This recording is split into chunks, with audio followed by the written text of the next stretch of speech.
gonna be a bumpy walk. Chrissie is hilarious. Chrissie, have you ever heard of the comedian Basha K. Ali? No, that sounds like something you yell out before you blow up a plane.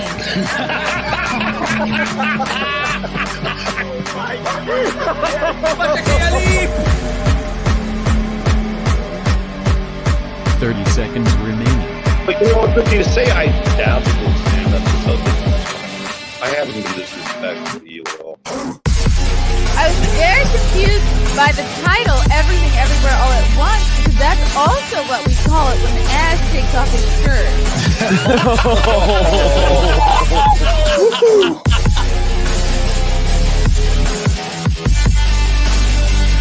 I shouldn't be up here. I should be in school on the other side of the ocean. Oh, welcome to the Chrissie Mayr podcast. We are on iTunes, YouTube, Spotify, and SoundCloud. And if you're listening right now on iTunes, please leave a glowing 5-star review. Yes, I'm so excited to get back on the road, doing some comedy shows, hopefully in your area. I'll be in Texas literally next week, headlining in Austin at the Cap City Comedy Club on September 8th. Buy your tickets now. I got to move these puppies. And by puppies, I mean tickets, not those puppies, not my boobs. And then I'll be in Philly Wednesday, September 14th at the Helium Comedy Club, eating cheesesteaks, having a blast. Then I'll be in Springfield, New Jersey, September 16th and September 17th, Friday and Saturday. We got a show each night with Kevin Dombrowski at the Scotty's Comedy Cove. I love that. That's a great venue. It's got low ceilings. It's perfect for comedy. I have to pay for my own drinks. It's a blast.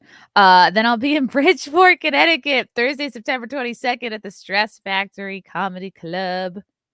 Love Connecticut. If I went to college with you, I better fucking see your ass at this Bridgeport show. Then I'll be in New Orleans, Friday, September 30th and Saturday, October 1st. 4 shows at the Comedy House, New Orleans on Fulton Street there. That's a great it's a very cute little theater. I like it, but I like New Orleans people. And I get to go to my favorite dress store, which is down there. Then, guess what? Content House at the end of October. But before that, we're going to have a Comedians of the Compound show at the Orlando Improv on Thursday, October 27th. Come see me, Gino Bisconti, Anthony Cumia, Alex Stein, Lila Hart. We'll all be at this show. It'll be so great. If you're going to be in town for the Geeks and Gamers Friday Night Tights meetup, there's no reason not to go to this show. It's all the people you know and love. It's going to be hilarious. And then afterwards, we're kicking off our second ever Content House in Orlando, Florida. And we're going to do a 48-hour live stream. It's going to be great. All thanks to Copy My Crypto. They'll be sponsoring the event.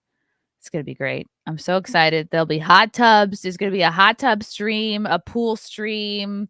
We are planning fun secret activities. It's going to be a shit show. We're all going to get monkeypox, but in the best way. Speaking of monkeypox, our next guest, I've had, he's throwing his hands up. He doesn't like this intro. I've had his co-host on, but now I am having him on. I hope that doesn't make him feel away that he's on second and I had Mersh on first. But he is the host of Daywave Radio, the co-host of Revenge of the Cis, and he also is the co-host of another show called The Dragworks. Welcome to the show, Royce Lopez. Hello. Hi. Do we like zoomed in or zoomed out? I don't care, whatever you want. I mean, okay. People see my stupid face all day, so it really doesn't matter to me. Look at your studio. Isn't it great? Well, here's the thing. This is great.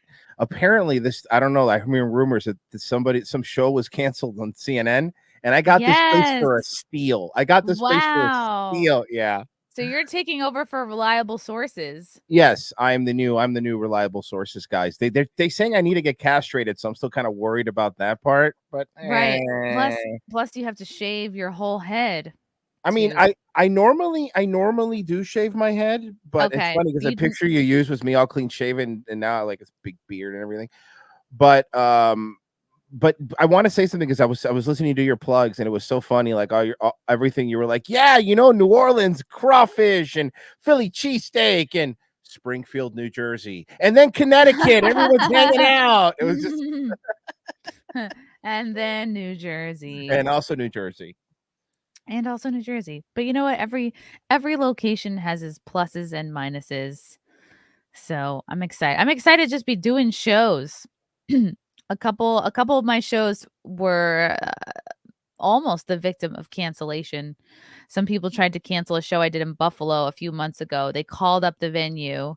This is an independently owned, veteran-owned cigar business, Nickel City Cigars. I love them. In fact, if you go to their website and use promo code CMP, you get a 15% discount. But I was performing at the cigar shop, which they opened during the pandemic and are still in business, by the way. These guys are awesome. And people were calling up the venue and playing like gay porn to try to get the show shut down. They were calling up the venue and saying that I was throwing a racist party, that it wasn't a comedy show, it was just a racist party. And they called all the surrounding businesses. So not just the cigar club, but every restaurant around it. It was nuts. They really did their best. You know what? And good for them. But why? But why specifically? Like, do you know there's specific beef, or is it just general right wing racist? I think people maybe they're mad that you don't like She-Hulk. I would maybe that's what it is. I wonder if that's what it is. And I'm really giving it a try. They're adding Megan Thee Stallion to the cast. So I know that they're targeting my demographic specifically. I know that it's not. I know that we didn't talk about. But if you really want to, I have many thoughts on the show, but I don't have to. It's really I want to hear your thoughts on She-Hulk. Have you seen? So 2 episodes have come out so far, right? Or just the one? 2. Okay. Oh yeah, duh. I just watched the second one. I think I'm confusing it for House of Dragon. I'm confusing it for Ally McBeal. So. That is one of the I'm a, if you couldn't tell by the DuckTales shirt, I'm a fucking nerd, and I used to love comic books as a kid, like a lot. DuckTales, woo! Yep. By the way, if you want to see a funny thing, the guy who does the guy from Community, the guy who played Abed, the Pakistani guy who does the voices for one of the DuckTales characters, and before Larry King died, he had him on, and if you ever see one of the funniest clips in the world, Larry King is talking to him and he's saying, he goes like, what's a fancy luxury you can't do without? And he's like, I like a nice pair of socks. And he's like, no, anybody can get socks, like a private jet or being on a yacht. And he goes to Larry deadpan. He goes, Larry, I'm on DuckTales. And this is one of the most out of touch things Larry King ever did. But anyway, wow. I'm a nerd. She-Hulk fucking sucks. And I'll explain why, and easily, because the show is bullshit. Yeah. The CGI is crap. Yep. They said, it's not going to be woke, and when the moment I knew that show was going to be bad, right when I was seeing it in my face, early reviews say this is the best show that's ever come out ever in the history of the world. They overhyped it, and they always do. So I watched it, and the very first scene is her shelf filled with Ruth Bader Ginsburg bobblehead dolls and fucking You Go Girl shit on there, Kamala Harris thing and shit like that. She had so much shit on that shelf that her UCLA mug almost fell off. That's how bad it was. So she does that whole thing, and then of course, because it's comedy, the entire first scene is like, you think Captain America fucked? I don't know. And then all I'm thinking is, let me guess, she's not like other girls. I got it. Yeah, I was so shocked. I was like, this is not based in reality. Like, I don't have the benefit of years of being a nerd. I didn't read the old comics. I know that She-Hulk obviously was a real character. She was in like what, 55, 50, she was in like at least 25 comics. She was in plenty of comics. Okay. But she was in plenty of comics, but I didn't believe it just from like, I don't know if I'm their target demographic, but I'm watching this and I'm like, this frumpy woman with short hair supposedly is dealing with a catcalling problem. What the fuck is going on? I'm like, this woman is not getting catcalled. Like, I don't care if you drop her in the middle of Jamaica during spring break. No one is catcalling this bitch. Like, she needs to get over herself. I'm like, this whole script is written by a bunch of women who like think they have problems. And when I knew it was going to be a total failure, when I heard that the whole cast, like the whole writing crew, was purposely all female. I'm like, what the On fuck are they purpose, doing? on purpose. Yeah. On purpose, and it's so funny. And a couple of things. Well, number one, I mean, well, I know you've been on his show, but Critical Drinker had a really good, perfect description of that. It's like a bunch of women in their mid-30s who just basically are complaining about being women in their mid-30s, and that's kind of what it is, and that's fine. I'm not against that because I understand there's a demographic for everybody, right? I don't care, but exactly like what you said, the first tweet after watching 5 minutes of She-Hulk was, the hardest thing about She-Hulk is pretending that the lead actress is attractive. I won't do it.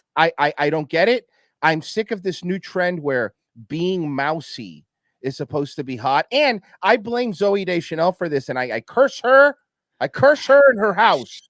But she did sort of pioneer the blunt bang trend of the early aughts. But she actually had a face that could carry it. Like, she was lucky she was actually cute. Exactly. That's exactly what I always say too. It's the exact thing. It's like Zooey Deschanel could pull it off. Not many women can. She could. Zooey Deschanel's very pretty. I'm not an it. She would have been a better She-Hulk. But it sounds terrible. But yeah, she's bragging about being so pretty that she can have bangs and still look cute. Yeah, I mean, seriously, this mid like 6 is sitting like, and then I get cackled everywhere. And no, you don't. No, you don't. You look average, and that's fine. By the way, I don't even care. It's not like I'm one of those like you have to have this hot broad. I don't give a shit. Like they always say that, oh, you just don't like women characters, and the example I always use to shut them down is very simple. I don't know if you watch Better Call Saul. But, no, I've heard so much about it. I watched Breaking Bad. I loved Breaking Bad. Even if you watch it or you don't, a great example is the woman who plays Kim Wexler on Better Call Saul. She's fantastic, and she is written well. I have no problem with characters being women being written well. I have no power of women and fucking empowerment, to be honest with you.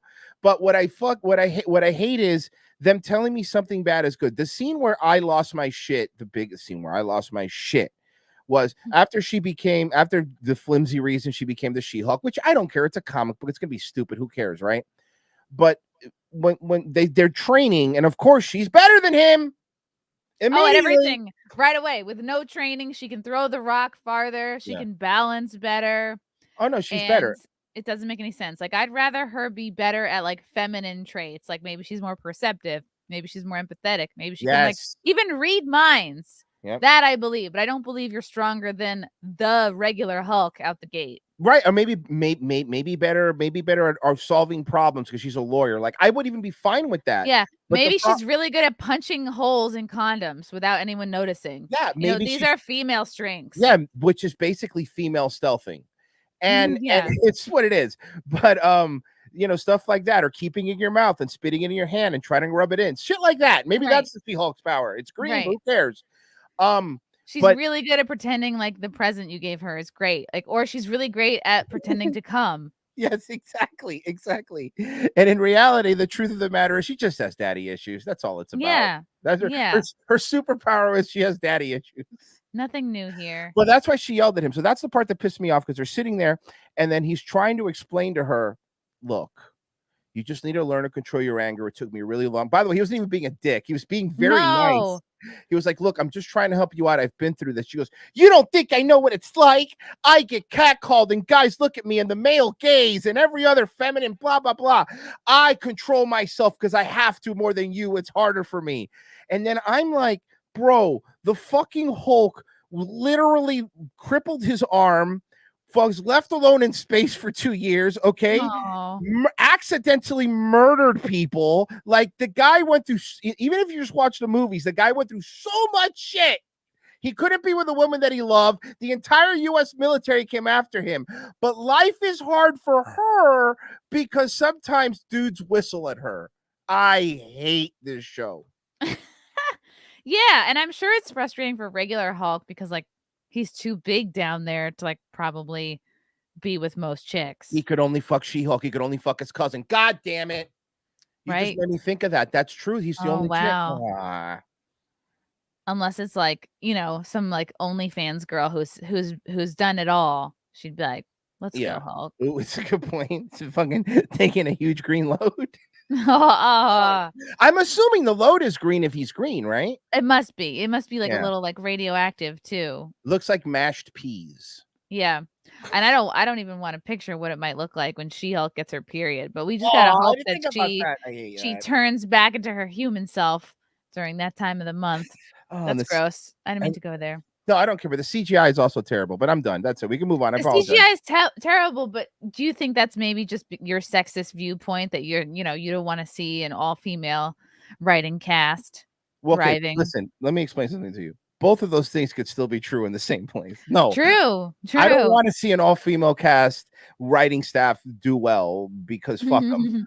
But I also saw that the reason that Mark Ruffalo's Hulk looks so much better than her when she turns into the Hulk is because Mark Ruffalo's Hulk was made with the big budget movies, and when those assets are made, they're made. The assets are made, they're made. They don't have to remake them again. So they were made for the $7 billion Avengers movie, not the Ally McBeal. Right. So to do hers, they probably just used cheaper effects, and that's why she looks like shit. But also the part is like Hulk had to struggle being a monster, and this bitch could still be a lawyer. Like, come on. She can turn it on and off whenever she wants. Like, at best, she looks kind of like a cuter female Shrek, but her face is a little Shreky. Oh my God, she does look hotter in CGI, and that's sad. She does. She does look better because she's taller. She's confident. Yeah. She's got long hair. Yeah. She doesn't look like a manager at a Hot Topic, you know? Oh, yeah. Yeah. She doesn't look like she's just about to ask for the manager all the time. Mm-hmm. So, Royce, give me a little bit. This is your first time on. Mm-hmm. The fans want to hear a little bit of your origin story. How did you come to be the host of now 3 shows? Is that correct? It's too many shows. I do too many shows. I do it to myself. No, I mean, I've been doing podcasting for like, Jesus Christ, like 15 years now. Like, this is before like you could stream on YouTube. This is when like you had to like, first off, it was really expensive. There wasn't like just plug and play now. Oh, I'm going to plug a mic in and you get one of these. It was, you had to find stuff and you had to use a FireWire to connect your computer. And I used to do a podcast with my friends. I mean, I was 20 something years old. And I did that for a long time. Mersh, my co-host, he was doing his own thing in New York, doing podcasts as well. He had moved down to Florida. We talked, we met, we did an earlier version of Revenge of the Sis, Fifth Circle, which we did for a while, but then, life and shit got in the way. And then, he moved back and he was talking about like, look, I want to do a show again. And our show always used to be pretty much just comedy up until this show. Then we were like, I mean, we got more political, but we always believed the same stuff for the most part, but it was just like our show was about comedy, but then it became a political comedy show, which I'll be honest with you, kind of pigeonhole yourself sometimes. But I prefer doing comedy stuff. My other 2 shows have nothing to do with politics. Like the Dayway Show, the morning show is just like a normal comedy morning show. I don't know how to explain it. Dumb show. And the Dregworks is the one that I do with Rob Gavigan. If you follow him, he's the one that does all the murder mystery documentaries and shit. That's the one I do with him. But yeah, that's how I got into it. I mean, I'm always a big fan of like talk radio, like, and I Neil Rogers down here and Ron and stuff like that. And I guess I wanted to do it. And then I just did it. I kept doing it long enough until some people were finally like, all right, you could do it. I appreciate it. And Mersh used to do local radio, I think in like South Carolina. Okay. So how did you 2 meet? Well, we like I said, we both were doing different shows at the time, but we were on, again, this is like before any of the streaming stuff. There was like different forums and stuff, and somebody had made a forum which is kind of like a collective, if you will, of different different radio shows and different podcasts and stuff. And we kind of were on the same thing, and that's how we met. Because he did his show, I did mine, and that's pretty much how it came to be. He moved down here and we just became friends, like for real. And then we just started doing the show. I don't know, but we've always had pretty good chemistry, I guess. But yeah, then we did that. Then I don't know. You never know why something takes off, right? It just does. So you know what it is? It's like with a relationship. Like when you're dating somebody, at some point, if it's long distance, one person has to move to where the other person is to make it work. And it's like you guys have that with podcasting. Mm-hmm. It is. It's great. I mean, and I like it. And it's it's funny because I've been doing this so long that I always say to people like, I mean, you people have no idea how it was in the good old days. And I mean that. And I'm like, man, you don't understand podcasting like until you know circa 2009 podcasting, until you really know the stuff you get away with. You could say anything. I mean, anything you wanted. It was unregulated. You could do whatever you want. And now better in 2009. I mean, that better's relative. I mean, the technology fucking sucked, you know. But you know, at that time, I think Joe Rogan was still making people eat worms on Fear Factor. Yeah. No, there was one of the earliest podcasts I ever went on was Keith and the Girl, and they started like in the very beginning out of Queens, out of New York, and just all the stand-up comics in New York would get on their show. And it seemed so just mysterious at the time, like, oh, how are they making this happen? And then you realize like, oh yeah, anybody can do that. You don't have to be special. You just, you just have to have a lot of patience and put up with like everybody screaming at you on the internet all the time. But besides that, you're fine. Yeah. And like, death threats and like hate mail. Yeah, and threatening your family. It's normal things that normal people deal with, I'm sure. But hey guys listening, is this stuff you normally deal with in your day-to-day life? Someone called Frank's brother yesterday. Someone called him and said that I am dating a pedophile. What else did they say?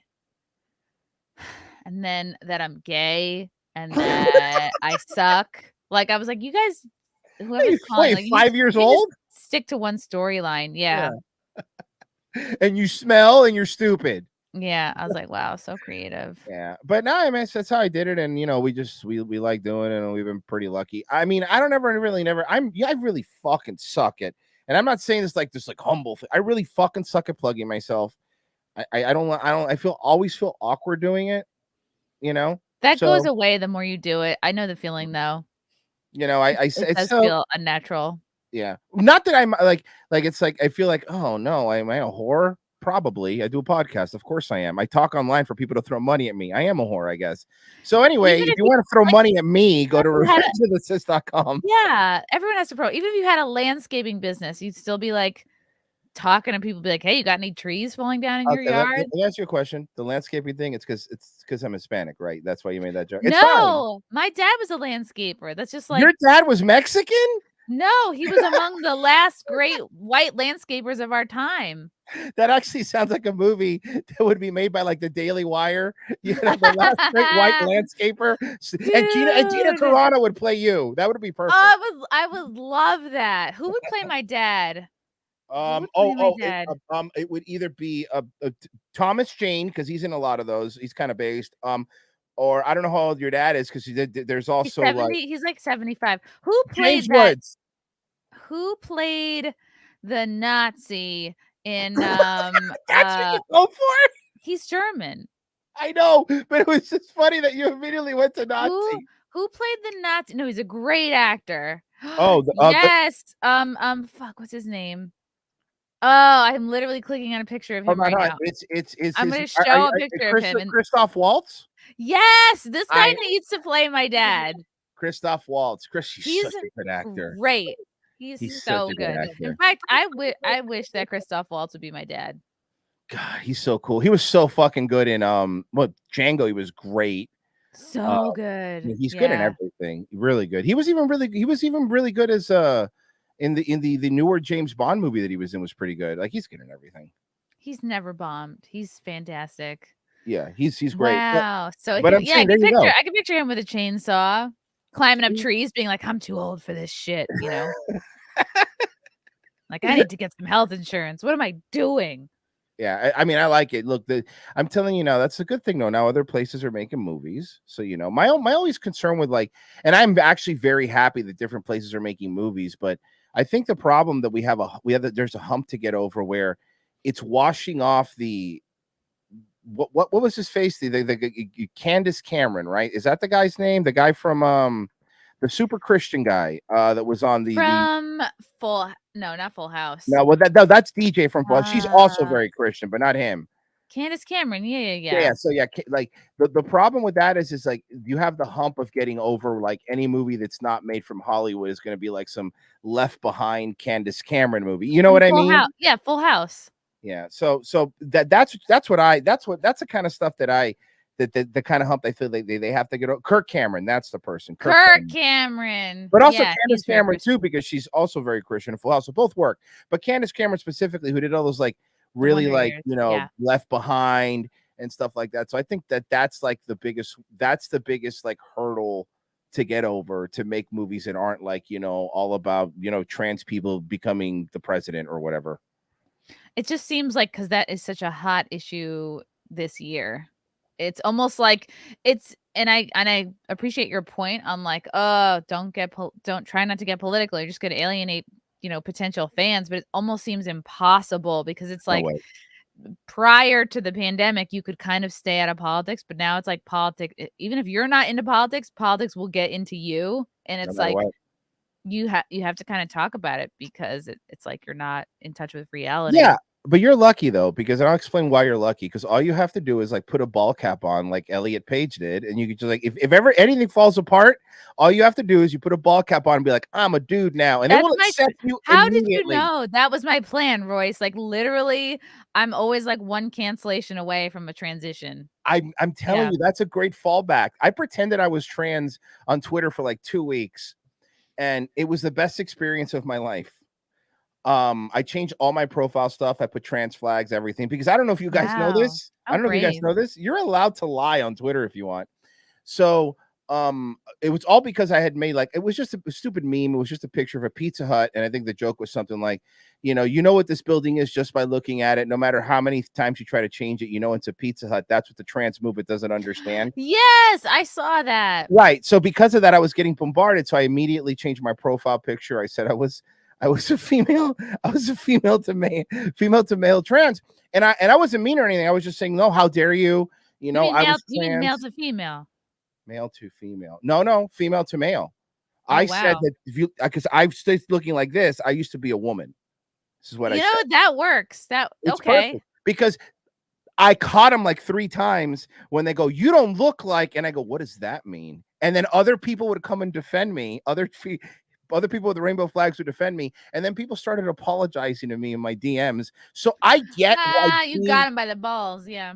I and most of them have them and tits. I noticed something that no one. I get why they do it, because people that are kind of narcissistic or whatever, it's addictive. It's a fucking power trip. It's addictive because everyone apologizes to you. Everyone worships you. And now, unfortunately, now because of targeted ads, I've been getting a lot of ads for like gay clubs on Facebook. So really, cool. Are you getting hormone ads, and you're getting like I got HRT delivered at home. I got that hormone replacement therapy delivered at home, and then I got a lot of like, I guess the algorithm is pretty good, but a lot of stuff targeted to like gay bears, which is I guess what I would be in the gay community. I'd be a bear. Yeah, classically. Yeah, you have that bear look, which so is great. Getting a lot of that. I've been getting a lot of that. Yeah, look, man, I'm like a 5 for chicks, but if I go to a gay club, I'm like a 12. I'm like a Brad Pitt. Please understand. No way. Like, I don't know, men and women both like a nice pair of shoulders. Like, you're like naturally kind of built looking. Like, better that than kind of an otter body. Oh God, otter bodies. I know what you mean. The ones that are very skinny but still kind of fat. Those are always the funniest, because you go down to Key West, man. Key West is awesome. I'm a god there because of like a bear. So it's like, oh my God, look at you. Oh, you're in Florida, so you could be gay. You're just a couple hours away from going. Have you been to Key West before? No, I've only been in Miami to like transfer. Mm-hmm. You should go to Key West. It's fucking awesome. Okay. You know when you should go? I'll tell you, you should go. You should go during Fantasy Fest. Ooh. Okay, so let me explain what Fantasy Fest is. Fantasy Fest is like their big pride parade, right? Sort of, right? Okay. It's crazy. No, it's super dumb, but it's hilarious, right? Because there's a mixture in Key West of Jimmy Buffett fan looking people and then drag queens that converge this one time of year. And it is the weirdest culture shock you'll ever see. And in Key West on New Year's, instead of like just dropping a ball like they do in New York, they have a drag queen sit on the ball and then they lower the ball. I swear to God, Key West is wow, that's cute. I used to be like really into gays like a few years ago when I hosted. I had my stand-up show every month at the Stonewall Inn. Like, I think, when did I start that? Maybe. Of course you're into gays. You're a white woman. I was so all about it. Not that I'm not into gays right now, but I just think like culturally things have soured, and it's almost like the trans people have taken over, and like real gay, like regular gays, like lesbians have been totally pushed out, and like regular gays are just kind of like, it's like, unless you're doing drag for kids, you know, you're kind of not that. Well, I agree with that, because that's the untold story that a lot of people don't really talk about. Is they pretend like the LGBTQ community is all like one big team, but in reality, it's not. In reality, there's a lot. I have gay friends. Talk to them and ask them what they think. I guarantee you would be surprised. You would be like, wow, if I said that, I'd be kicked off of YouTube, kind of stuff. And that's what they believe. There's even a group just called the LGB group, where they cut all the other stuff off and they go, yep, our thing is a sexual orientation. Even if you believe what you believe, you're talking about genders now, and that's not the same thing. And back in my day, the only people that ever bickered, gays and lesbians, have always kind of disliked each other. It's the natural order of things. Right. But now you're seeing them working together, because you're like, okay, what is this? This is not what we're about. Yeah, and you're right. There's the Gays Against Groomer group. And I read this today, according to Justin Trudeau, we're actually supposed to put Two-Spirit before LGBT. So it's 2S LGBTQIA+. And I'm like, wow, they don't want the lesbians leading the way on this. This is part of why the lesbians are being left behind. They can't even lead off the fucking alphabet thing. It's hilarious. Two-Spirit is one of those things that I was covering when it first hit the streets, when it was the new hotness. Two-Spirits is hilarious. I'm gonna start saying I'm Two-Spirit. Well, you can't. You're not Native American. You have to be Native American. I could work on my tan. I could dye my hair black. But blackface on. Hey, what up, y'all? I'm Two-Spirit. Oh, she went too far. Far. Yo, I'm Two-Spirit. And I'll just have like chains of turquoise, and I'll have fucking feathers coming out of my head. I'd be like, what's up? This is Two-Spirit. You also have to be an alcoholic if you're Native American. Done. I'm halfway there. Two-Spirit. What does Two-Spirit mean? It's a third gender found in some Native American cultures. I've yet to meet a single two-spirited person, often involving birth-assigned men or women taking on the identities and roles of the opposite sex. A sacred and historical identity, Two-Spirit can include, but is no means limited to LGBTQ identities. Right, because Two-Spirit could also mean they believe, like Native Americans believe, that their second spirit's like a wolf, for example, right? Oh God. Oh my God, what is that?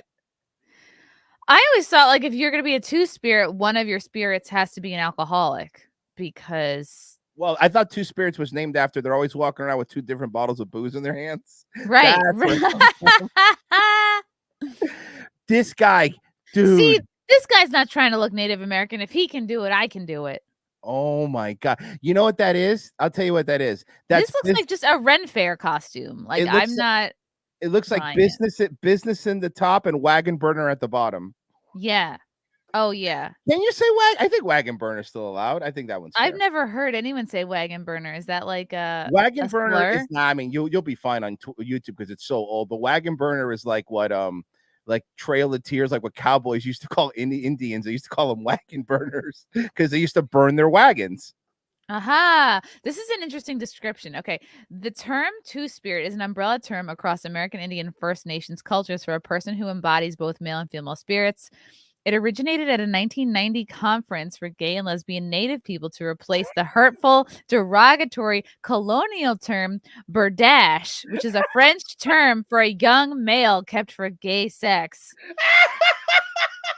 Used for gender. Even when they explain their stuff, it sounds so bad. Creepy and weird, right?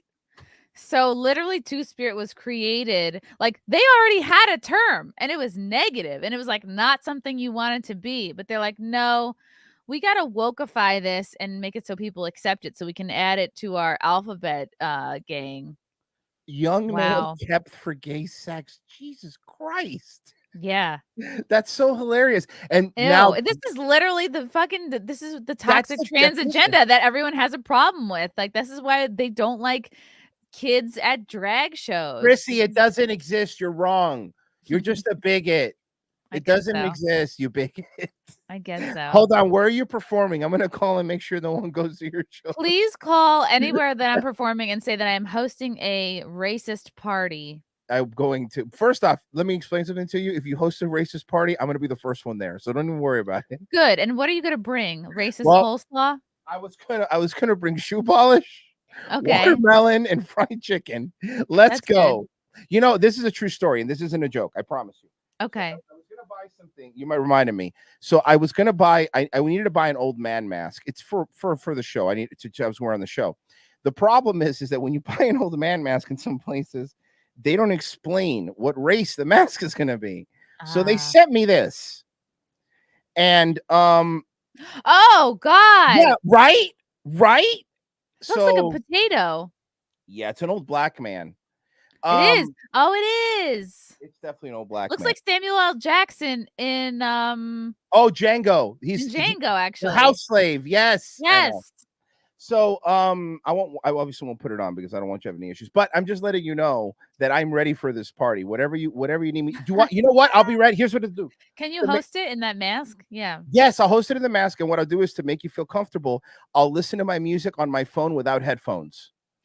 That would be great. Yeah, no, actually nobody is allowed. You know how when you come to a party, you put your keys in a bowl? When you come to my racist party, you have to put your headphones in a bowl because everyone has to play their music as loud as possible. And it has to be your mixtape that you're playing that nobody wants to listen to. I love it. Yeah, and I'll be passing it out at the end. And of course, there'll be a pool with no lifeguard. And no people in it. Yeah. It's going to be great. It's going to be fun. I'm in. I'm there. You let me know. I'll show up with bells on. Okay, good. And by bells, I mean lots of gold chains. Which is a great present for a good slave, to quote Norm Macdonald. Of course, Norm Macdonald said it first. But you know what you will be able to come to is Content House. I can't believe that it's like you're right here. That's so fucking funny. When in Orlando, baby. Yeah. Yeah, I'm down. I'm in. I'll be there. I promise you I'll be there. I mean, literally have no excuse not to be there. Okay. So. It's gonna be a hot time. We're planning a lot of secret fun activities. You asked me before if maybe we would go to a park. Yeah. I want to try to do maybe a Gatorland. That's so fucking awesome. Instead of like a Magic Kingdom or something, because Gatorland is so Florida. It's the best. And the time you're coming, it won't be that. It'll be warm, it won't be that hot. So that's a perfect time. Yeah. Gatorland is, man, I love that you're doing the actual Florida stuff. That stuff is great. The other one that I wouldn't recommend this only because it's kind of far, but if you ever get a chance, you want to see old Florida stuff, there's the Mermaid Show in Weeki Wachee. Okay. That's a show that's been going on. Real mermaids? That's fun. It's funny you say that because that's a show that's been going on since like the 50s, right? Like this old Florida stuff. So what they would do is they would have these women, very pretty girls, and they still do today, wear like, you know, the mermaid flippers, and they'd go underwater and they would do a show, and they would just have hoses where they would, you know, suck air and just do these shows. And it's mermaids that can't breathe underwater? I'm skeptical. Look, I get it. And look, no one wants to drown women more than me, but then the turnover is crazy. You got to train them again. Right. And new costumes for everyone. Because if someone dies in their tail, they're not going to reuse that tail. Oh, you don't know Florida. Yes, they would. They hose that bad boy off. Here you go. You don't think people have died in fucking Pluto costumes that they haven't hosed off and gave to somebody else? Oh my God, that's right. How many people have had heat exhaustion and passed the fuck out and died like in a goofy costume? You know? Can you imagine that you die going yuck and just passing out in front of a bunch of fat kids eating cotton candy? It's kind of not bad because no one's seeing you die. Like it's, you know. Oh, that's a good point. That's a way to go. Keep the head on until the paramedics get there. And have a closed mass funeral. Never take the head off. Even in your parents can't close the casket because your big nose keeps hitting the top. Oh, wow. Okay, and then I'm in. And then Disney like they like pressure them to pay for it, and they'd be like, "What are you talking about?" Yeah, good fucking luck, Disney. We got DeSantis here. He'll kick you right in the balls, and you're not gonna do nothing about it. Oh my God, how much do you love DeSantis? He bullied Disney and won, which is the funniest thing I've ever seen. What did he ultimately do? Did he take away their like tax benefit?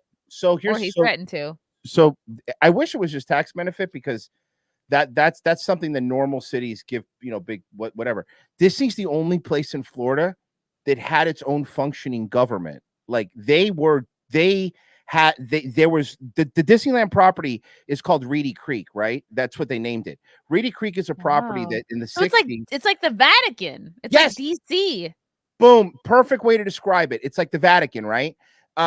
Even before 9/11, actually, they didn't even let cops in there. Disney security would go if there were accidents or whatever. That would happen. So basically, they were getting all these benefits because obviously it's a huge tax break, whatever. And they've been getting it since like the 60s.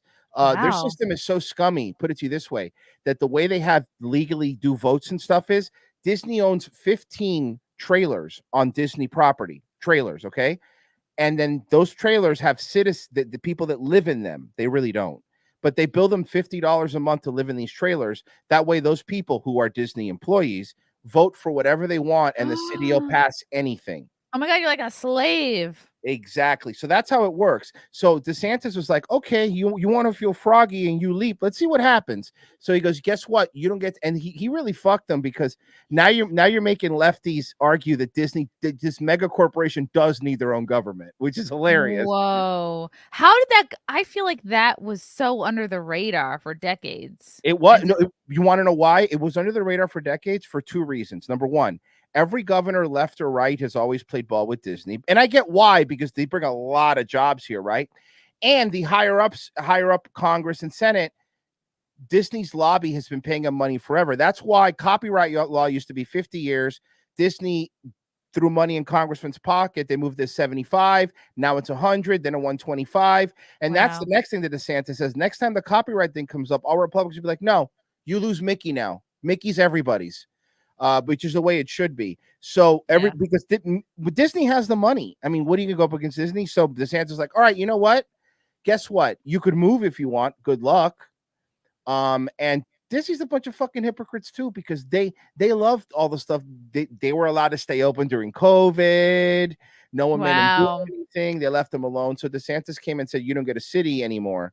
And then, of course, Disney fought back by saying, like, oh, that's going to raise taxes for the surrounding counties. And DeSantis goes, oh, by the way, I'm passing a law also that just got through the legislature that says that no other counties, you can't unload your debt in other counties either.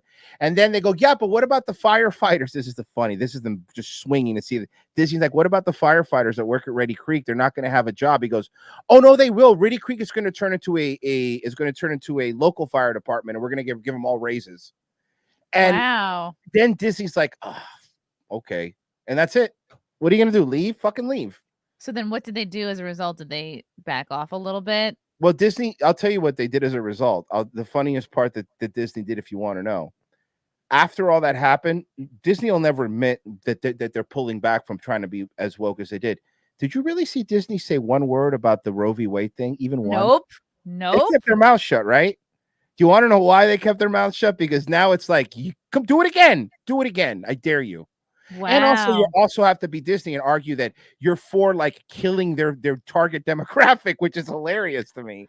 Right? That makes no sense. I love how two people in the chat had the exact same thought at the exact same minute. This is the first one from Nat the Batman. Also, no one is allowed to be declared dead on Disney property. Yes. So they technically have had 0 deaths. And Big Chungus at the same time said they shuttled off dead people before calling the cops. Nobody dies at Disney was their motto. That's wild. Nobody still dies at Disney. That hasn't changed. Here's how it works. Because they have their own paramedics. They tell their paramedics, and this is true.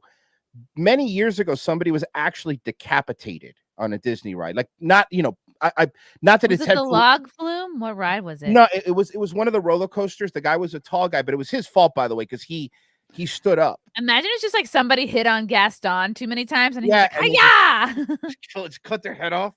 But he was dead, and obviously, but the paramedics do not declare him dead until he is at the hospital, because Disney does not want any deaths on their property. And the scummy shit Disney does, everyone thinks like, oh, they're so good with their employees. Disney has this thing called at Epcot. Have you been to Epcot? Yeah. Oh yeah, they have actually the best margaritas at Mexico. Well, okay, first off, I do agree with you. The tequila bar there is top notch. Good tequila. Is it that it's good, or that you're so desperate for a drink by the time you get there? If you go to the tequila bar, inside the Mexican thing, they actually have like really like high end tequila that you could get, like for real. Oh, I just get the ones that are like outside because I'm like, oh no, fuck it. No, yeah, you first off, pro move. By the way, don't park in the parking lot with all the fucking plebs. You park at the boardwalk and you go in the back entrance. The back entrance leaves you off right at the English pub where you go immediately get a beer. And then you keep walking around. But anyway, the people that work there, these slaves that I still go to and take advantage of, these slaves that work there. Have you ever noticed when you go to the Disney pavilions in Epcot, they have all the different countries and all the different countries speak or have people that work there that are from the country, right? Like if you go to Japan, there's Japanese people working there, whatever, that's how it goes. And most of them are from there. Well, those employees that are there, they're interns. They take internships from their country, and they fly out here to be Disney employees, and they pay them very poorly because if you don't live in America and you go back on your resume and you have Disney on your resume, that's huge. Like that's humongous. Jackpot. Yeah. You right. could fucking be president. Yeah. So basically when they come back, when they come here, these are like college kids, like 19, 20, 21, 22 years old. They're working at these places, and Disney makes them live all in like this one apartment complex that they bought. They're like carnies. Yep, like in the hood. They're living in this apartment complex in the hood. And Disney, if you've ever been here, their buses are right. They live in Kissimmee, or do they live? Yeah. Yeah, you nailed it. It's Kissimmee. So they live in the fucking hood. So but then it's not only that. These apartments, they have security guards, Disney security guards in front that you're not allowed to, like, if you're a dude, you're not allowed to bring a chick over after 10. You're not allowed. You're God, it's like college. It's like they have RAs. And how do you think they pay for that apartment? They don't just pay rent. Disney takes it out of their paycheck. Yep. Whoa. And then Disney gives all like, the customers get the really good bus service, air conditioned buses. They get this bus thing called TransStar. That's just these shitty buses that fall apart here. And they're always late to work. They never get there, and they treat them like fucking shit. So Disney treats employees horribly. Anyone that's ever worked there will fucking tell you, like, they're bad, they pay poorly, but they're Disney, and they know Disney on your resume will fucking change your life.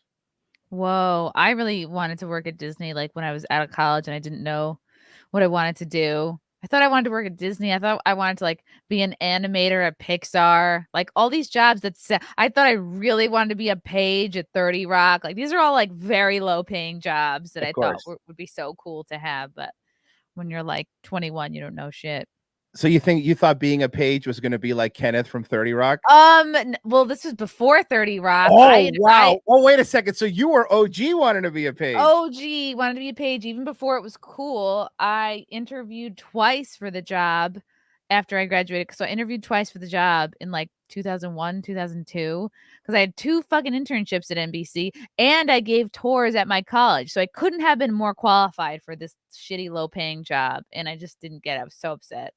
I think you did. I think you did better. You did better. I would say you're probably doing a little bit better because I heard, and this is what I heard word on the street. Okay, is that you dabble in podcasting now? And I do dabble. Yeah. By the way, that's one of I remember playing that video on my show. I want to give you props because that's actually one of the first times I really ever played and even kind of find out who you were was that Stuttering John thing. You guys did the best recap of anybody. Dude, Chrissy, that fucking killed me. Like to this day, Mersh and I still do that to each other when we're just fucking with each other all the time.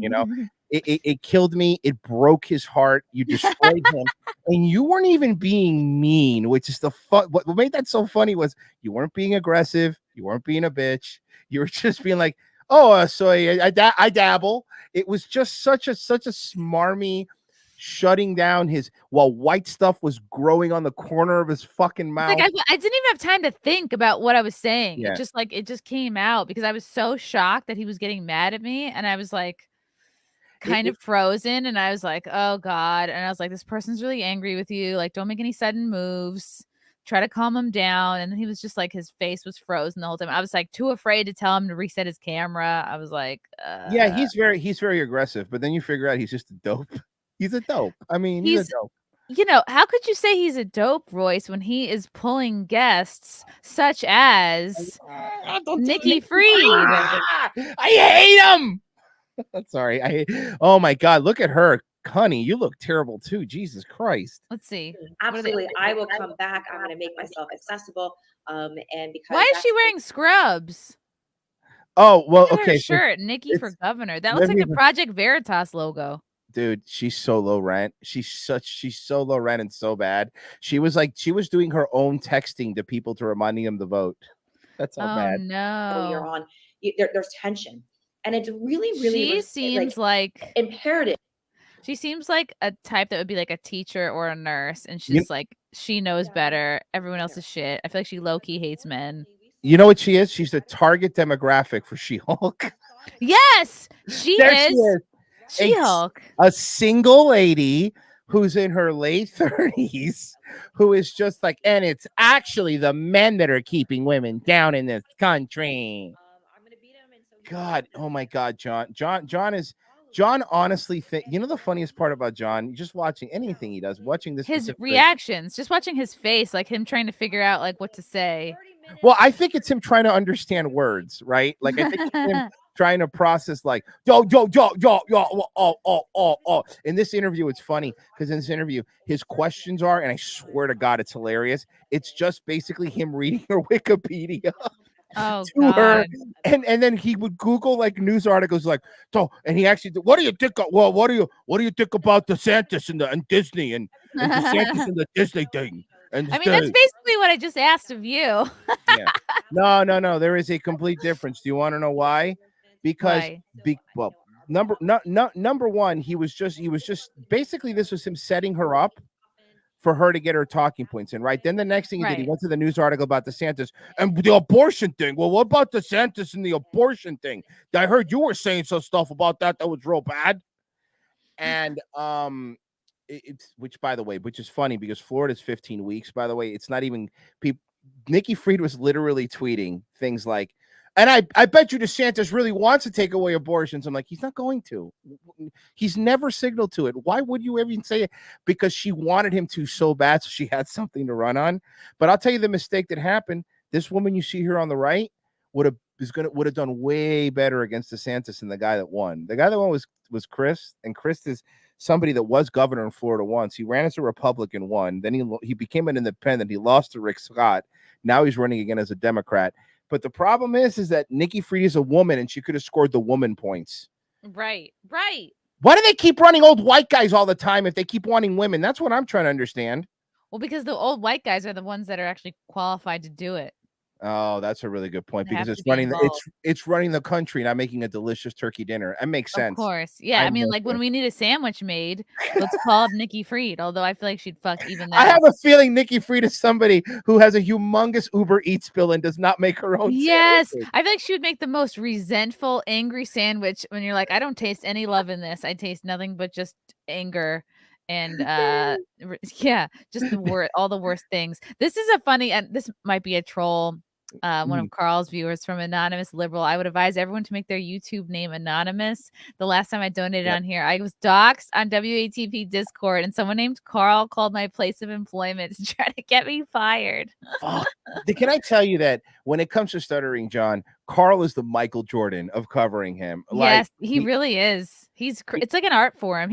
Carl has made Stuttering John more interesting. Yes. Oh, absolutely. He has the stuff that he's done, the stuff that he's let, the suing him killed me when he was trying to sue. Stuttering John tried to sue us too. Really? You're going to love this story. So, very early days of us covering Stuttering John, around the same time that we found you, right? She looks like she makes grilled cheese in the microwave. Sorry, that's very funny. That was a good one. Sorry. But anyway, when we were covering him, we were playing one of his stand-up things that somebody recorded on their phone, like him at like some bar, right? Just doing a show, and we were playing it, and we were of course making fun of it because he's terrible. I got a DM from him, from his account, okay? And the DM, do I still have it? And the DM was something to the effect of like, remember, this is coming from his account, okay? But it was something to the effect of like, direct from Stuttering John. Yeah, this is blah blah blah. Stuttering John's lawyer. If you don't take down your video making fun of him, we're going to be taking you to court, and we're going to be suing you for defamation, and then we're going to sue you for copyright. It was just crazy stuff. And then I started thinking to myself, I'm like, first off, no real lawyer would send any legal communication through Twitter DMs. Obviously, no, it has to be in an envelope. Yeah, I got those DMs and I sent them to my lawyer, right? Because the company lawyer. I'm like, well, what do you think of this? And he goes, he literally, my lawyer started laughing. He goes, is this serious? He goes, I go, what do I do with the videos? He goes, you keep him up, ignore him. He doesn't have a case. He's like, no, he goes, I've been doing this for like 20 years, and I have never in my life seen an attorney try to send a cease and desist via DM. He goes, that's him. I go, of course that's him. So he was pretending to be an attorney, trying to scare me from doing that. As a matter of fact, he blocked me. Recently, Stuttering John unblocked me, and he said something to the effect of like, actually, these ROTC guys are all right. They put on a good show, which immediately I responded with, block me. Don't ever compliment me again. I'm not your friend, and I'll never be your friend, Stuttering John. So go put your rules all by yourself. Why the sudden change of heart? But John's working an angle. I mean, every time Stuttering John does something, it's because he's working an angle. He's working if Stuttering John wasn't on Howard Stern, he'd be selling knockoff merchandise in New York on the streets. Like, that's his vibe, Sorry, Waffles is barking. Waffles, what? What are you barking at? She's probably barking at the people outside fixing the air conditioner. Oh, yeah, they're probably not white. My dog doesn't like not white people either. I get it. I get it. Waffles, stop it. It took my dog a while to trust me, so I get it. But yeah, I mean, that's Stuttering John is something unto itself. Stuttering John is somebody that honestly should be sending Carl a fucking thank you basket, because he wouldn't have any viewers if it wasn't for that. I remember when we first started covering Stuttering John, he was getting like 3 people watching him. Like, nobody watched this dude. Nobody cared. Wow. I'm still blocked. I've been blocked for so long. Oh yeah, I mean, well, Stuttering John and Opie should do a show together because they have the same fucking energy. Yeah, I know. That's how I feel when I think of Opie too. I would love to see that. I would love to see a collab between John and John. It'll just be losers and fucking haters, man. It'll be great. I'm in. Let's do it. Was it you guys who commented that like Opie's always broadcasting from the beach, but like he's never with his family, and he's also like never on the beach enjoying himself? Oh my God, Opie does these live streams on the beach, and I was watching him. And keep in mind, like, Opie and Anthony were like huge reason I got into doing this. Like, that's another great man at their peak. Like, fucking nothing was funnier. And what year would you consider their peak? Their peak was for me, everybody's different, right? Their peak was like year 1 and 2 on XM. Like right on that's the sweet spot, because they still had all the energy. They were coming back from being banned from New York radio, and they had freedom to do whatever they wanted. Wow. And that to me, because around then is when they started bringing in like the Patrices and the Bill Burrs, and like you're talking about Louis C.K. You're talking about like fucking huge comedians that were coming on, and some of the best stuff that ever happened was on there. So now Opie is like broadcasting to 40 people when he's live, and like 30 of them are people that don't like him, Right. They're hate watching. But you're right. Hate watch is still a watch. That's exactly what Mersh said. Mersh brought up exactly what you said, which is like he's always at this, mind you, beautiful beach place that he's at.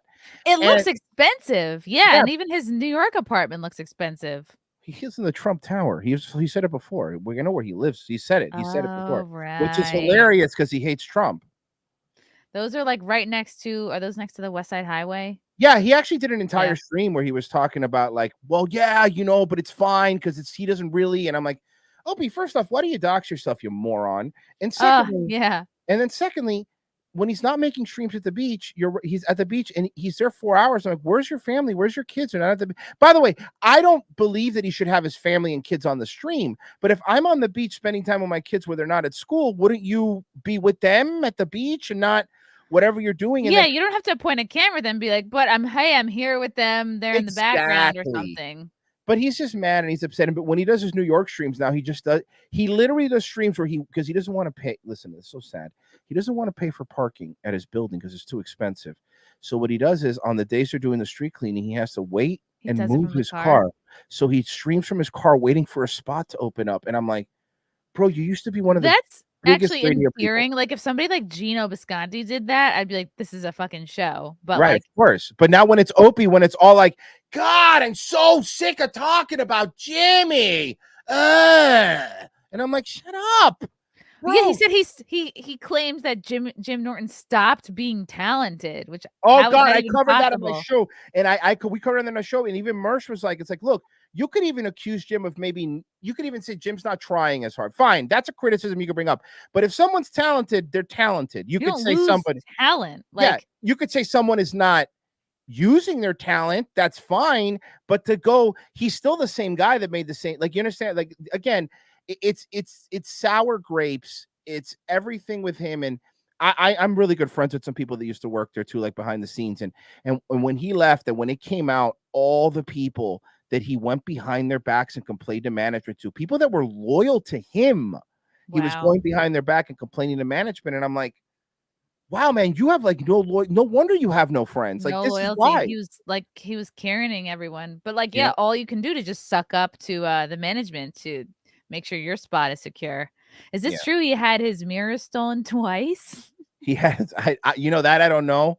He might have. Like I said, I too. But you know what? Knowing him, probably. And then he did that. He makes these. He did that podcast where he went around and was just recording, talking to people at a restaurant.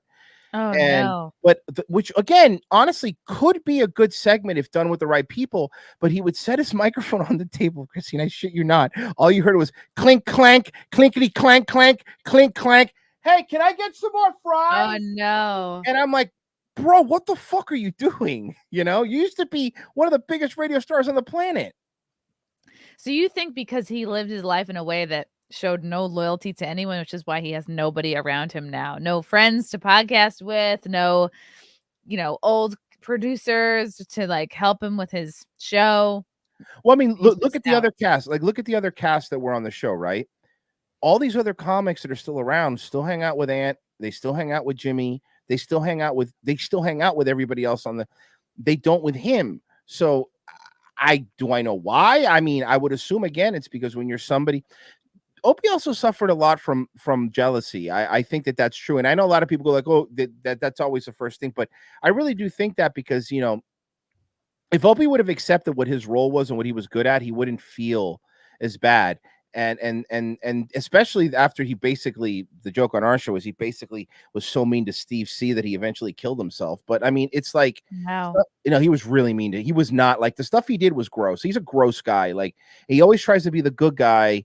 But he would just resent the fact that other people around him were more talented. He would resent the fact that when like a bunch of comics were just killing, he couldn't jump in with a line because he wasn't fast enough. And that doesn't mean you can't be a good radio guy. That doesn't mean that at all. That just means you're good at Opie was good at steering a conversation. He was very good at, okay, this bit's probably gone on long enough. We got to go to and that's important for a good show. I mean, Opie and Anthony together will always be better than them apart. I mean, and that's just the way things are, right? Like, you can't, we can't pretend that they're not. But that being said, one of them is still doing something successful, and the other one is having a blast. And right, and the other one is sitting in his car complaining about the other one doing something successful. Right. And it's actually we actually call it pulling an Opie when you shut down the fun to like bring up an article. And like every time I do that, I'm like, fuck, I just did an Opie, Yeah. No, I know. I'm very good friends with E-Rock. I've known that guy for like E-Rock is great. He's one of the nicest people. Like, he's one of the most genuine and nicest people I've ever been around. And when you get people, when you're turning people like that on you, like you're the problem, buddy. Like, that's it. Yeah. People that used to you could look up to you. So I don't know, man. Here's what look, man. Everybody hates getting older and everybody hates getting not relevant. So you can either do one of two things. You can lean into it and have fun, like you were saying earlier, and just have fun, man. Have a good time. People will watch. You'll make a career, no problem. Don't try to be what you used to be. Like, just look at where you are now and do the best you can with it. Anyway, the world that they were good in doesn't exist anymore. Bless you. I sneezed. That world doesn't exist anymore. That world that first 2 years of XM days doesn't exist anymore. Like, if you try to do what they did now, where are they going to be on? They're going to be on Cozy. Like, you know what I mean? Oh, what was he on? Westwood One? Oh my God, Westwood One. Oh my God. And he had nobody listen to him and they fired him and he turned it around like it was his idea. There was a moment where I was gonna be on Opie's show. This was like years ago. I think it was like pre-pandemic, is when Carl was still alive, and then Carl was basically like, "This is my first impression Carl of was Carl." a nice guy, very nice guy. He was a nice guy. He called me out. He said, "Meet me at this Cuban restaurant." I guess it was his restaurant that he was about to open, and I was waiting like hours. Like we were waiting for Opie, and I was like, "Is this a date? Is he trying to sneak into a date?" And I was just in the basement, or I was in the kitchen of this Cuban restaurant while he's like prepping food, and I was like, been here a really long time. Like no one's heard from Opie. And I was like, is this? And then he's like, oh, well, he's coming. And then he's like, let's go outside and like get something to eat or drink or whatever. And then he took me to this like fancy place where they make meringues, like, cause he was a foodie. And I was like, okay, never eating these meringues. Walking back, I was like, I feel like I was just tricked into a date. And then it was like, oh, Opie's not coming. He's on the boat with his friends or something, or he forgot I'd scheduled this, or like it just seemed like there was a weird communication thing. I'm like, did he actually tell him, or did he blow me off? And this guy was like, didn't want to say don't come in because maybe he wanted to hang out. I don't know. It was confusing. And then he died. So I was like, I guess I shouldn't talk about that. Well, you just did. But no, that's the best time to talk about it. Nobody's feelings get hurt. I've waited long enough. Yeah. You waited the obligatory time. But honestly, I'll tell you, I don't know, but it is very possible that Opie just forgot, or it is also very possible that you were bamboozled into a date with a Cuban man. Either way, look, I'm Cuban, so it is very possible that sounds like something I would have done at some point. But that being said, good on you for picking up on it. I'll give you that. I just was like, it's been hours. I think it was like 4 hours. And I was like, I don't think he's coming. Well, I feel like dumb Chrissie, for waiting this long. Maybe he had to wait 4 hours because nobody moved the car and he couldn't move across the street. Did you think about that? I think it turned out he was on a boat with his friends out on Long Island. Okay, well, we know it was a date because he doesn't have friends. So there's no way that could have been that. Wow. Or on somebody's boat. It definitely was like boat in Long Island. It was during the summer. They were good meringues. I just, it killed my whole day. They were good meringues. Fucking killed me. They were good. Look, the meringues were good. Okay. That was the best part of it. I was like, all right, these are pretty fucking good, but I don't know. It's worth my whole day. They were good meringues. Is fucking hilarious. Jesus Christ. And then he died. And I was like, oh, then you're sad. And then you're like, I wonder if we can still get those meringues. Yeah. So I wonder if that meringue place is still open. I hope he gave that recipe to somebody else before he passed. It was downtown. Was it called Lucy's? I don't remember. I don't know. You city people are fucking weird. So, hey, I'm only in there once a week now to do my Compound Media show. I get it. I used to be in there every day. I had a regular job. I was like a working gal until December. So you were a real She-Hulk. I was a She-Hulk. Just fighting off advances left and right. Men making you random meringues. Yeah, that's how I'm victimized, but being taken out for meringues against my will. And he did pay. So wow, being a woman sounds really hard. It's only as hard as you make it, just like anything else in life. Right. Like, fair enough. Men have advantage and disadvantage, and women have advantages and disadvantage. And it's like, don't be a fucking victim. I'm so easy about that. I was like, I don't really care. Just shut up and leave me alone. Like I'm very like, just leave me alone. Like I'm a very leave me alone person. I'm like, look, man, I don't give a fuck like what you do. Can you just That's very libertarian of you. Yeah. Well, I'm a big Ron Paul guy. Like I'm a Ron Paul 2012 guy. So I would consider, I don't know what I would call myself now. I don't like these dumb labels, are stupid. But I was a big Ron Paul, not like the Joe Jorgensen libertarian bullshit, but like the Ron Paul libertarian stuff. And that was always my belief. I was a big like, man, live and let live kind of shit. But then, the libertarian party is getting better now, since now Dave Smith's kind of been the mouthpiece for it. But there was a while there was your choices were Gary Johnson and Joe Jorgensen. And if I had to see one more time somebody say, I want to protect my gay marriage, marijuana plants with a gun or whatever, I'm going to be like, all right, cringe lords, can we fucking stop? Like, does every libertarian have to be high 24/7? I don't know. I think that's a prerequisite. I don't know. Part of it. But the cool part is, they probably also have a gun. True. True. So That's upside, fun. upside. I've been actually done a few different people's libertarian people's podcast, and after hanging out with them for a while, I was saying like I just want to like 3D print a gun and abolish the IRS all of a sudden, you know. And by the way, I agree with abolishing the IRS and the FBI and the ATF, and I guess I still have some libertarian tendencies. I always will. I'm a big proponent of like, bro, let me keep my money. If it has 3 letters, it should be gone. FBI, CIA, LOL, BRB, like that, you know. No, I mean BLM. Yeah. I'm in. I'm fucking all in with that too. Jay Forte, tell Chrissy about how much you love ham and that you are best friends with Tony Kukoc. Oh, Kukoc. That's the best. First off, the ham thing is bullshit. Let me explain to you how that started. So it's one of my fans fucking with me. So here's why.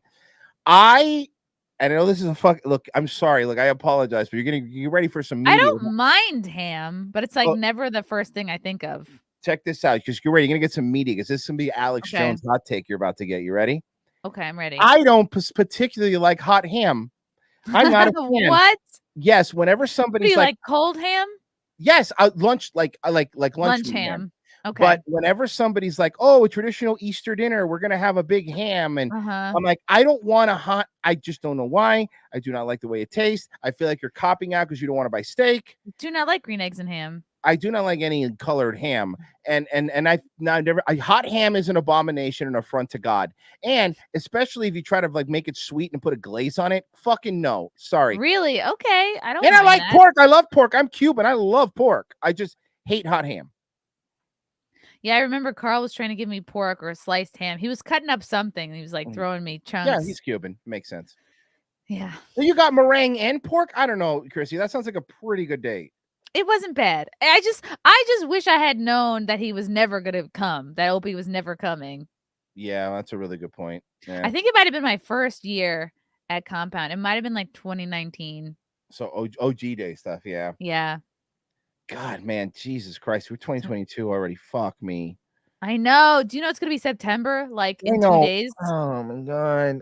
Oh God. What year the September 11th Memorial is this? When am I supposed to remember this year? I never fucking remember. This is gonna be like what? Is this the 21st year? Yeah. Maybe they'll erect the statue of John McCain in front of the Ground Zero fucking thing. That'd be nice. Sick of it. So fucking sick of never forget 9/11. Look, bro, I don't forget 9/11, but can we like not forget today? Because fucking shit's going on now. Can we focus on that, please? Yeah. Oh, Jon Stewart. Jon Stewart's crying again. Shut up. He sucks. I don't care. And everyone's always like, actually, Jon Stewart's fighting for those first responders. He's a real fucking shut up. Jon Stewart goes out there to get press once in a while, and he did it again because he has a new Apple TV show. Yep. That's it. And it's not called The Daily Show, so nobody's watching it. Right. He's a little bit burned out over the hill. From NVIDIA, agreed the male gaze needs to be stopped. Oh yeah. People. Yeah, you called us you people. I did mean you people. I meant specifically women. You people. Okay. Ashton the Slytherin said let me at him. Oh, hey, what up, Ashton? You like Ashton? Yeah, we actually was here last time we were up at Universal. Oh, snap. All right. Ashton, I don't know if you're still in the chat. Let me know if you're still here. Throw up a hand. Yeah, I've known Ashton like OG. Like that's another one, the beginning of my show days. Really? Yeah. She's fun. She is a chaotic element. She always spices up whatever she's involved with. I agree with that. She's fun. Yeah, and if you stop by Content House, you can see her. She will be there. She'll be stopping by as well because she's another Floridian. Do not wear any more Harry Potter stuff, you fucking nerd. I know she's listening. You fucking nerd. Oh. Yeah, she wore Harry Potter stuff. It's That's like telling her not to breathe. Yeah, but Chrissy, it's July in Florida and she's wearing full Harry Potter robes out in the sun. I'm like, you're gonna die. Have you ever been on the Hagrid motorbike ride at Universal? Yeah, I have annual passes to Universal. Florida, it's a rite of passage in Florida. Are they expensive? No, we pay. I think I pay like $30 a month, $35 a month. Oh, okay. No, and how often are you going? Basically, the main reason that we get the annual passes is because in February they have Mardi Gras where they have actual real bands play, and if you have the tickets, you watch them for free. Like I saw like Huey Lewis in the News and shit like that. Like different bands will play there in February for Mardi Gras. So, but I mean, I don't really go in the summer often because it's fucking hot. But man, when the tourists kind of leave and it's cool out, it's just nice to go to Universal, ride all that shit. There's no waits, you know. That is nice. Yeah, and we waited at least 2, maybe 3 hours for that Hagrid ride, but it was really good. But it's a good ride, but it's a good ride, but it's not 3 hour wait, man. I'm telling you, it ain't no 3 hour wait. That kind of a long wait really makes you question your whole life, and you're not getting anything done. Like I should have brought a book or something. And then you're in there for like a 4-minute ride, maybe. And then you're like, I know, but see, that's as a local, like I don't wait in lines. Like and only because like if I'm gonna go, I'll go like on a Wednesday. You know what I mean? Like when nobody's there, and just ride shit because I'm one of the VIPs are so expensive. Like the the speed passes, whatever you call fast pass, it's hundreds a day per person. Because we looked into that because we took Frank's kid there like in June. And it just was so expensive. Here's what you got to go. Pro tip: the best time to go is February because that's after New Year's. So all like the Christmas tourists are gone, but kids have to go back to school. So it's more dead here to go to the parks. Okay, so that makes sense. When the kids are out of school, it's gonna be more crazy. Mm-hmm. Yeah, I mean, like, if you live in Florida, like especially in Central Florida, everybody has annual passes because like that's what you do here. Like you go, hey, I'm gonna go.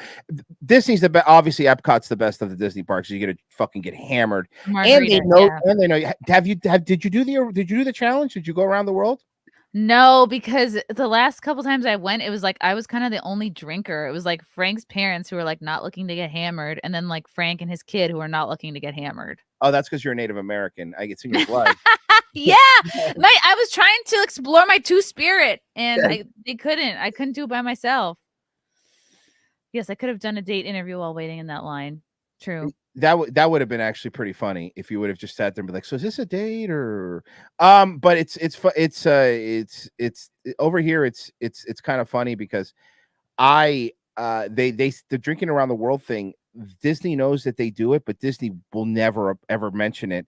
But they do sell the shirts where you could buy them. Really? Like I drank around the world? Not at Disney, but on Amazon they have them.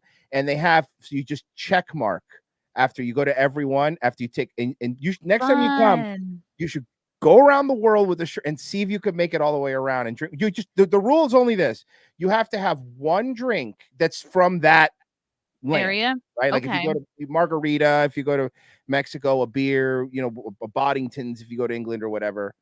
Sake. I want to do that because I'd like to go to Norway and Germany because those are my home countries, because I'm probably never going to be able to afford to actually go to those countries. So it would be good to sort of like get to know my people. The German restaurant's pretty good too.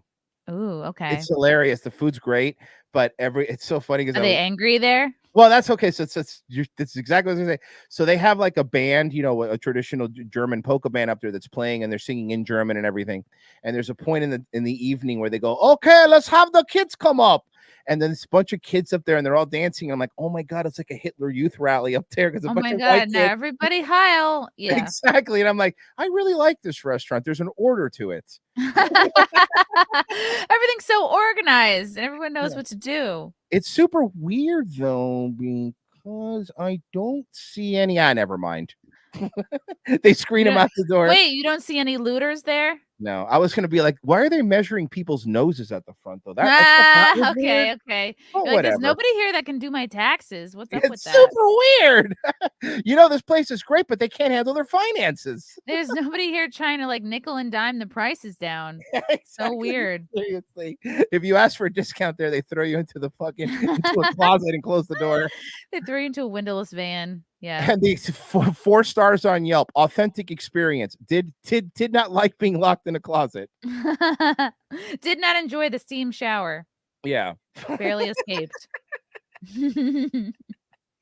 Oh, and Frank Yelp reviews would be pretty funny. Yeah. I mean, not for her, but like not great Wi-Fi reception in the attic. I mean, fucking seriously. These Jewish crackers that I keep eating fucking suck. Can I get bread? Oh yeah, the matzah. I kind of like matzah. We used to eat weirdly, and I think this is because we're from Long Island. We always ate a lot of matzah in the house. Like we always just kind of had it around. Even non-Jewish people in Long Island are Jewish. Like Mercer's from Long Island too. You can't help it. It just gets on you. Every once in a while, I'll be like, bro, he's Irish, but every once in a while, you'll say something like, Oh God, that was really Jewish. You're definitely from Long Island. It comes out every once in a while. We'll be talking about normal stuff. We'd be like, "Oy vey, I swear." Yes, Like, yes. This is people are like, why are you saying schlepping and kvetching? It's like because Yiddish isms like just find their way into your the life. first thing I'm originally from South Florida, so obviously big Jewish community down there. And the first things I learned were all the bad words. And Jesus Christ, Jewish people are very racist. I learned. What are the bad words? I mean, I don't want to. No, I'm not going to say them on here. Get you kicked off. It's going to be on me. I think YouTube moderators don't. I don't know. Oh, really? You know, you want to know the shit I've gotten strikes for? You what? Don't believe it. I got a strike for. Tell me word for word. I got well, I won't do that, but I did get a strike for bullying Jeffrey Epstein after he died. He really is the victim. After he died. We did a whole stream. This is years when the Jeffrey Epstein came out. We did a whole stream after he, didn't kill himself. And we talked about it. And I was like, oh, basically like, this guy's a piece of shit. Fuck him. But, he didn't kill himself. That kind of normal stuff. And then we got a bullying and harassment. And I went and rewatched the video. And I'm like, did we get a strike for bullying Jeffrey Epstein? Like, that's gotta be a first. I got a medical misinformation strike when I never got one of those. Those are the best because you can't. Aubrey Huff got me one of those. I did an interview with him. And yeah, that was my first one. Look, I was like, for Aubrey, it's worth it. I've interviewed Alex Jones 3 times, and I'm not trying to jinx myself, but I never. Those videos always do fine. I can't believe it. It blows my mind because YouTube knows that it's good for the algorithm that people watch Alex Jones content. You know what? You're 100% right. They pretended they don't. They'll look the other way, and because it gets so many eyeballs.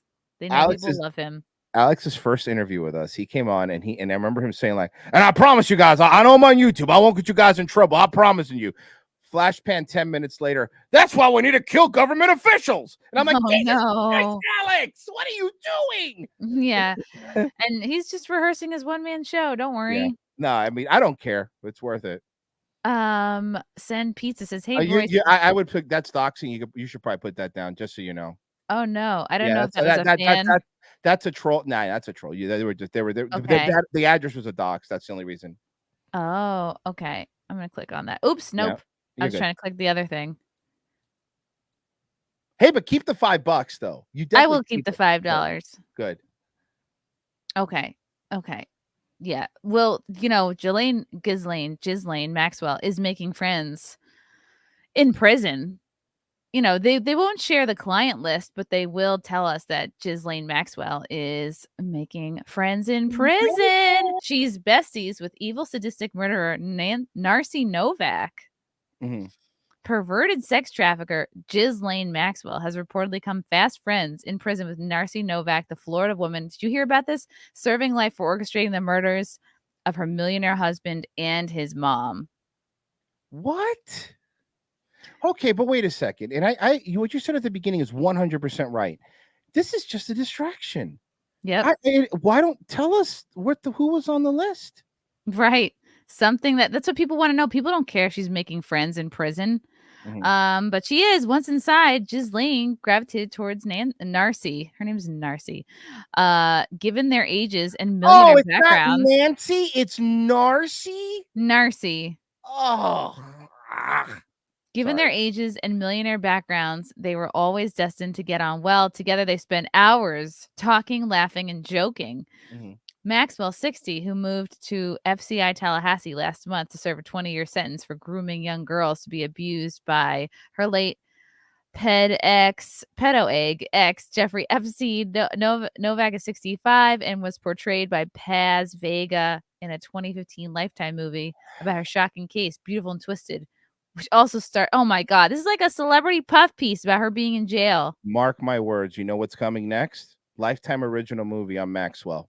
Oh, yeah, of course. It's going to be something called like Sleeping with Danger or some stupid Lifetime bullshit name like that. Glamorize her prison time.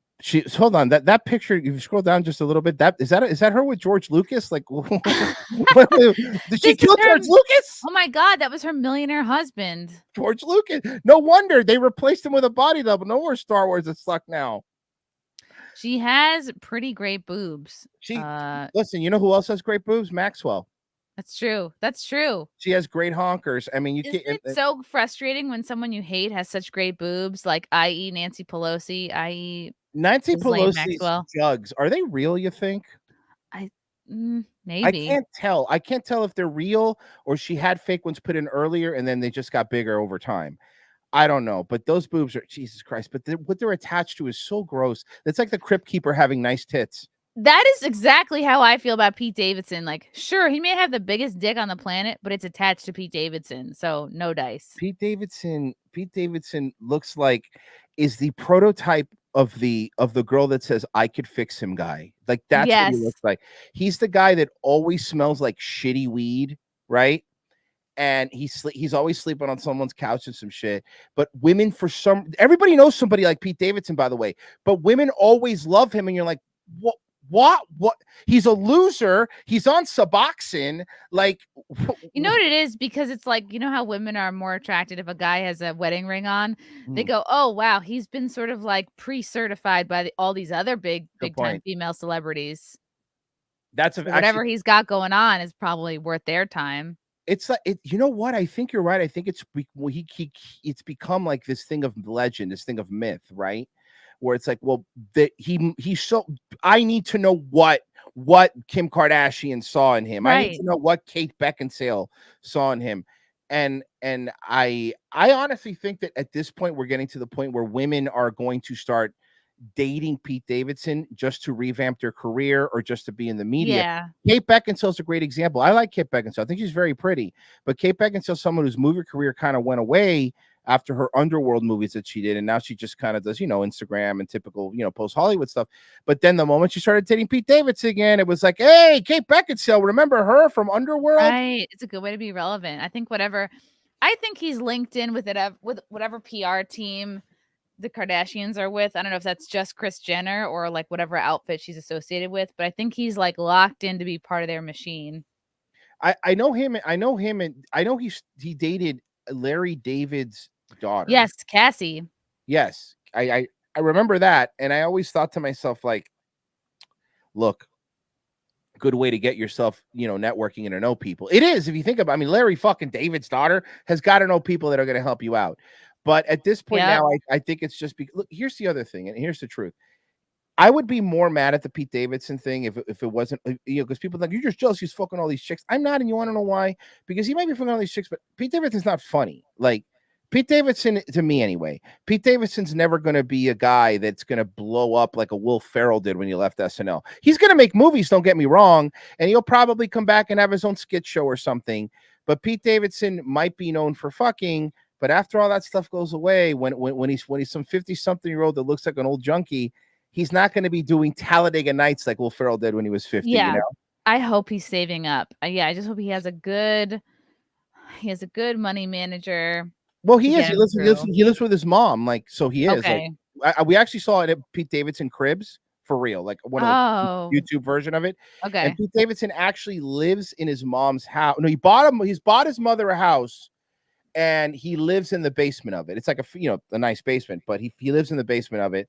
And you should watch it one day. It's just his totally loser friends coming over and giving him like prison tattoos, like they're doing it in his house. It was super weird. Wow. Yeah, he looks like he's covered in like practice tattoos. Yeah, he looks like the tattoos that should be on a dead pig. You know how like they practice on those? Yeah. Tatted up pigs. God. Yeah, who knows? Yeah, he's not particularly I don't think he's like podcast quick. He's not like quick in that way. Maybe his humor comes out in ways I haven't seen yet. But it hasn't come out in anything he's done on SNL or like. Well, the problem with SNL is maybe his stand-up is really funny. Who knows? It's not. But there's I've seen it. His SNL isn't great because the problem with I always use Will Ferrell just as a comparison of like being successful, right? The problem with Pete Davidson is Pete Davidson doesn't play any memorable characters.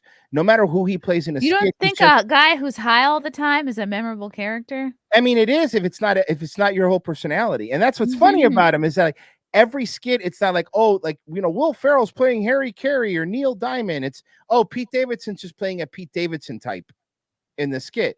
Like, you're gonna have Pete Davidson play a news reporter when he has, like you said, practice tattoos on his hands. Like, right. That's what blew my mind is somebody like Lauren, because Lauren is a fucking Nazi when it comes to like the way you present yourself and the way that you look. Lauren Michaels is like, you have to look. And then somebody like Pete Davidson, who in every skitty, and he has to be like a short order cook at a Waffle House because that's what he looks like. Play to your strengths. Yeah, exactly. He's a lucky guy. He's doing great. I hope he's saving his money. Who knows? Maybe Another Hulu movie for him soon. I'm sure. Maybe the best is yet to come. You're so sarcastic. Fucking Christ. God damn. You should have won an award for your passive aggressiveness. Who else is left to date after Kim Kardashian though? Like she's Mount Everest. You think she was the head thought? I think so. I think she's in charge. Oh my God. Yeah, Kim Kardashian would be the head. Yeah, no, I'm honestly off the top of my head. Maybe something will come to me later because Kim Kardashian, the one 20 years ago, Madonna would have been the head one, right? But she's old now. She looks like, or maybe it would have been Britney Spears at one point. But Britney Spears. She's complicated. She's been in and out of help and conservatorship, and who knows if it's even the real her at this point. So yeah, because Britney Spears is fucking. It's one of the hilarious situation wherever. And by the way, I was one that agreed with like, man, get rid of her conservatives. She said she's an adult, and she read this whole thing, and I'm like, yeah. And then as soon as she was off of it, she's like, anyway, I'm fucking. She's like, She's like, yeah. And I'm like, I want to be a mom, and here's my boobs, and fuck you. And I'm like, maybe. And then someone got really mad at me because I was like, hey guys, I kind of think Britney Spears needs a conservatorship. She's fucking nuts. Like, bring it back. Bring it back. How about a light conservatorship? How about that? Or at least a better manager. Yeah. Poor thing. Maybe the best is yet to come from Britney Spears. God, you passive aggressive bitch. There you go. That's the name of your next stand-up special. The best is yet to come. Hey, that's not a bad title. Boom. I don't think anyone's done it yet. Even if it's a bad special, it's like, hey, yeah, I told you. Who cares? Gringo Poppy's a bad special. It's like 5 million views. No one cares. Yeah. Oh my God. People are complaining I'm not reading the chat, but I'm like, the chat is doxing people. So I have to ignore them now. Sorry, happens. You did this to yourself. Royce Lopez, where can people find you and follow you and listen to you and all that good stuff? Right now, I mean, the main show's on YouTube. Just search for Revenge of the Cis, CIS. But honestly, we've been pushing really hard for people to go check us out on Rumble because we're always living with at least 1 or 2 strikes on our channel. We always have been, so it could go away at any point. And November's coming, so whenever the elections come, everyone gets banned. So yeah, just search for Revenge of the Cis. I mean, you'll find us. Just search for Royce Lopez on Twitter. You'll find me, the only one really.